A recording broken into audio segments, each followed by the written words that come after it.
make a situation where the Talmid Chacham is makpid, where he is meticulous and he has a complaint against you, Chaz v'shalom.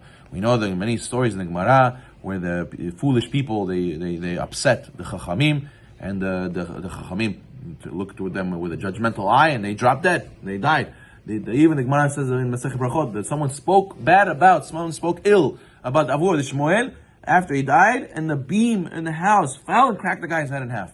Meaning to say, even after they died, not to speak against them and say, this rabbi this rabbi that. When a person says bad about rabbis, he's playing with fire. He has to be very careful. As the sages say, in the Markei Avot, Havi zehir gahalatash lo tikaveh. With the words of the sages, the sages, be warm yourself by the fire of the sages, but beware of their glowing coals so you do not get burned. The fire of the Torah can come and burn you, because you have to understand that it's not the Talmid Chacham who is meticulous against you. It's Hashem who's meticulous about the kavod of Torah. Imagine a guy takes the Torah and goes, puh, spits on the Torah. Whoa, what's wrong with you? Are you normal? What are you doing? You're crazy. You slap the guy, right? So then a person who does this, Talmidei Chachamim, a person who fears Hashem, why is any different? He spits on them, he goes and he says hurtful words to them. He says, oh, they're parasitim, they're parasites. What do they help society? They don't do nothing. They just say, give me, we have to support them. Davai, rabota, what are you good for? What do you help us? They're cult leaders, they just use religion to control everybody, everything's babki, everything's money. Haz v'shalom, to say this about all of them, just because you met one bad one, doesn't mean all of them are bad. And to say this, disparage a righteous person, Haz v'shalom. So every person can get burnt, Haz v'shalom. How much more so when it comes to a person's relative? If a person's relative wants to be Talmid Chacham, his son, his cousin, his brother, how much some more so reason we should support them?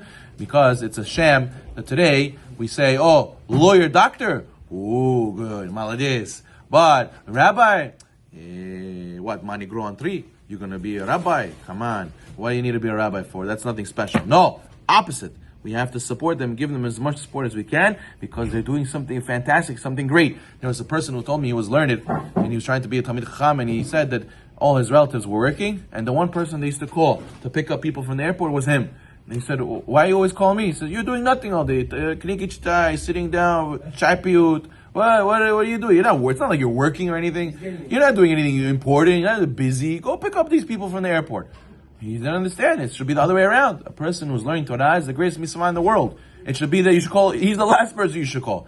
But it takes the family members and it takes the close people around the rabbi to show others what it means to give kavod, what it means to give honor, what it means to give fear of the rabbi, and slowly people will learn. But if nobody does it, so nobody will learn. So those who are close, they have to give more kavod and show others and say, listen, how you talk to the rabbi like that? You don't make jokes like that to the rabbi. Hello, you didn't stand up when the rabbi came in. You have to stand up when the rabbi comes in. You don't cut off the rabbi and tell him, talk to him however you want. He's not your brother. So you see that when we start doing this, obviously it's not the rabbi who demands it.